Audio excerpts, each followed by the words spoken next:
સ્થાનિક સ્વરાજ્યની ચૂંટણીનો જંગ હવે ચરમસીમા પર પહોંચ્યો છે। સુરત શહેરમાં રાજકીય ગરમાવો જોવા મળ્યો। લિંબાયત વિસ્તારમાં જોવા મળ્યો હાઈ વોલ્ટેજ ડ્રામા। ભાજપ અને કોંગ્રેસના કાર્યકર્તાઓ સામસામે આવી જતા વાતાવરણ તંગ બન્યું। લિંબાયતના મદનપુરા વિસ્તારમાં કોંગ્રેસે ચૂંટણી સભા યોજી પ્રચાર કર્યો અને આ સમયે ભાજપના કાર્યકર્તાઓ પણ પ્રચાર માટે પહોંચ્યા।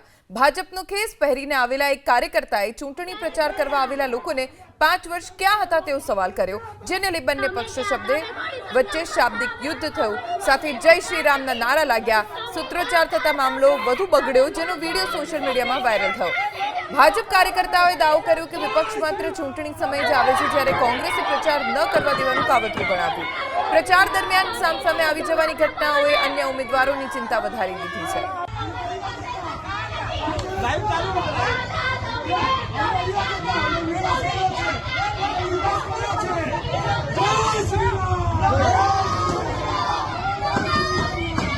અમને કઈ પ્રોબ્લેમ નથી બેન તમે અત્યારે વોટિંગ માંગવા આવ્યા, આ મારી ગલી છે, તમે અહીંયા આવ્યા, તમે ઇલેક્શનનું પેલું મીટિંગ રાખી, પણ તમે 5 વર્ષ ક્યાં હતા?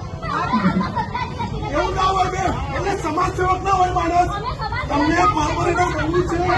એવું નથી કે ભાજપ અલગ કુંડલી છે અને કોંગ્રેસ વાળા તો પેલા કોંગ્રેસના છે, એવું નથી। એવી પાર્ટી છે ને અમે પાર્ટી છે, પણ મત તમારું છે તો તમને આપવાનું છે, તો અમને કોંગ્રેસને બી નથી આપવું અને ભાજપને બી નથી આપવું।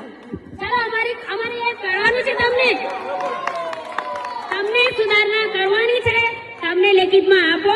મદનપુરા કે અંબિકાનગર હોય, અમે આટલું કામ કરીએ છીએ તો અમને તમે 100 ની 200 વોટિંગ કરીએ છીએ, એ જિમ્મેદારી અમારી। અમે લેખિતમાં આપવા તૈયાર છે, લાવો કાગળ પેન લાવો કે અમને સત્તામાં લાવશો ને, 5 વર્ષ કોર્પોરેટર રહીશું ને। 17 વર્ષ તમને સત્તા આપી, તમે કઈ કર્યું? દેશનો વિકાસ અરે મોટા ભાઈ, દેશના વિકાસની વાત કરો છો તમે?